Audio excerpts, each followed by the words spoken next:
Hello students, कैसे हैं आप सब। इस वीडियो का टॉपिक है electric field at a point on the axis of a circular charged ring. एक रिंग है हमारे पास, सर्कुलर रिंग, जो यूनिफॉर्मली चार्ज्ड है। अब रिंग का एक सर्कमफरेंस होता है, वो सर्कमफरेंस में ये चार्ज यूनिफॉर्मली डिस्ट्रीब्यूटेड है। तो इस रिंग की जो एक्सिस है, सेंटर से गुजरती हुई जो परपेंडिकुलर लाइन है, उस एक्सिस पे let's suppose at a distance x एक कितनी इलेक्ट्रिक फील्ड होगी। बड़ा इंपॉर्टेंट क्वेश्चन है, एक बार बोर्ड्स में एज अ सरप्राइज आया हुआ है, तो देखते हैं इसको कैसे करेंगे। तो हम इसमें क्या टेक्निक लगाते हैं कि हम एक स्मॉल चार्ज एलिमेंट ले लेते हैं। चार्ज एलिमेंट मतलब पूरा तो चार्ज है ही, हम एक छोटा सा एलिमेंट इसमें ले लेते हैं, जिस एलिमेंट को हम नाम दे देंगे dl। छोटा सा एक लेंथ है जिसे हमने नाम दे दिया dl। अब हम क्यों ऐसा कर रहे हैं, बिकॉज हम यहाँ पे ये कंसेप्ट लगाएंगे। हमने एक कंसेप्ट हम जानते हैं which is called linear charge density. अगर dl लेंथ पे यूनिफॉर्मली dq चार्ज डिस्ट्रीब्यूटेड है, तो we can define a quantity called linear charge density which is nothing but dq by dl। तो इसकी यूनिट्स हो जाएंगी coulomb per metre, right. Similarly एक surface charge density भी होती है, एक वॉल्यूम चार्ज डेंसिटी भी होती है। हम देखेंगे जब हम गॉस लॉ और उसके एप्लीकेशंस करेंगे तो हम उन चीज़ों के साथ फेमिलियर होंगे। अब इसमें देखते हैं क्या करेंगे। एक चार्ज एलिमेंट हमने लिया, इस चार्ज एलिमेंट का लेंथ है dl और इसमें चार्ज है dq। तो क्या इस dq चार्ज को जो इतने एलिमेंट में है, इसको लैम्डा dl लिखा जा सकता है, करेक्ट। इस चार्ज एलिमेंट की वजह से जो इलेक्ट्रिक फील्ड होगी that will be away along the line joining the charge element, it will be away. This is dE। इस dE के दो कंपोनेंट्स बन जाएंगे। This angle will be theta, so it will be dE cos theta and it will be dE sin theta। ध्यान दीजिए, बड़ा symmetrical सा figure है ये। अगर मैं ठीक इसके डायमेट्रिकली ऑपोजिट एक चार्ज एलिमेंट लेता हूं, उस चार्ज एलिमेंट की वजह से इस पॉइंट P पर इलेक्ट्रिक फील्ड ऐसे जाएगा,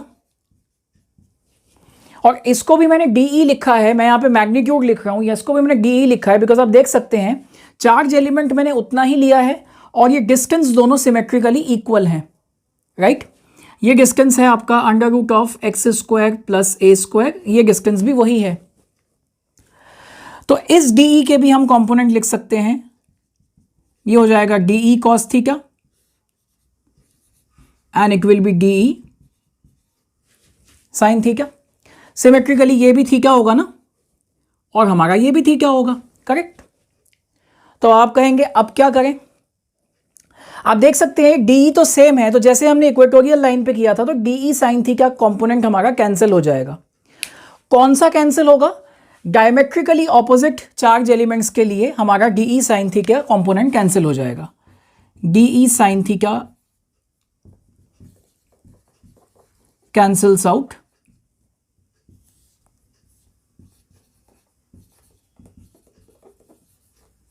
फॉर डायमेट्रिकली ऑपोजिट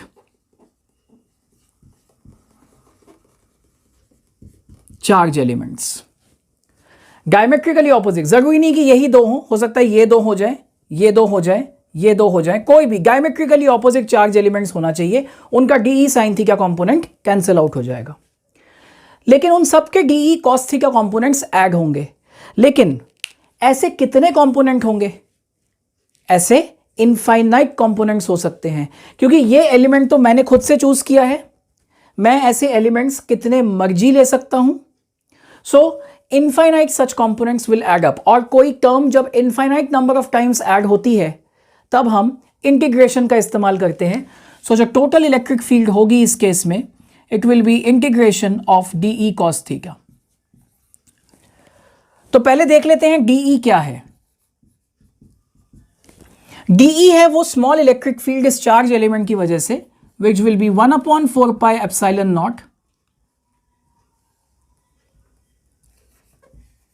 dq, जो ये चार्ज है, अपॉन kq/r²।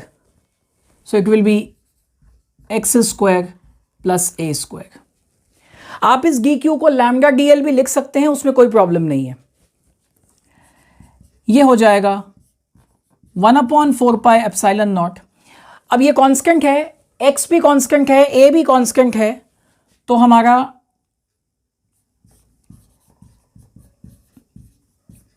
ये भी इंटीग्रेशन से बाहर आ गया। कॉस थीटा क्या होगा? कॉस थीटा होगा x/√(x² + a²। सो x भी कांस्टेंट है और x² + a² का under root that is power half, ये भी कांस्टेंट है। सिर्फ जो हमारा dq बचा वो इंटीग्रेट हो जाएगा। सो अगर छोटा सा चार्ज dq है तो उसका टोटल इंटीग्रेशन हो गया टोटल चार्ज q। हम कह सकते हैं कि dq का integration is the total charge q which is distributed all over the circular ring. ठीक, सो देयरफॉर हमारा इलेक्ट्रिक फील्ड आ गया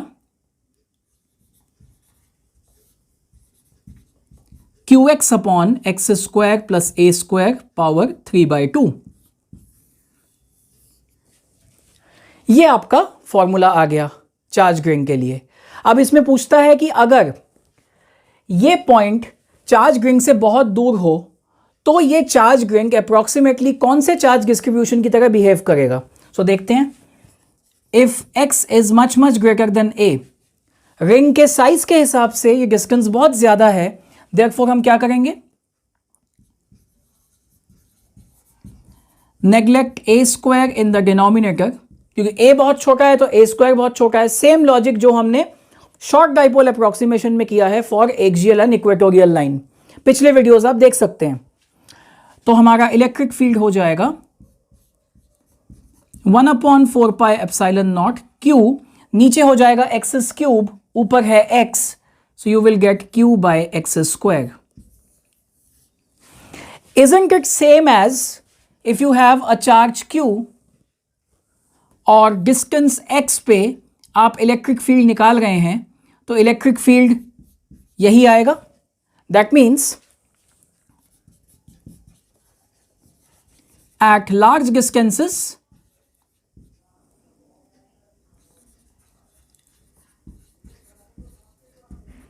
charge ring behave as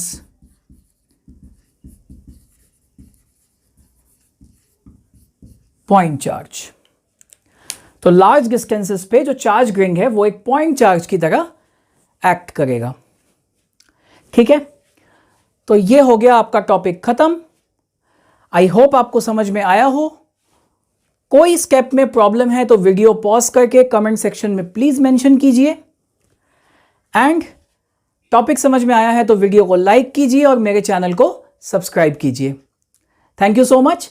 और तब तक के लिए हंसते रहिए, मुस्कुराते रहिए और हाँ, फिजिक्स पढ़ना मत भूलिएगा।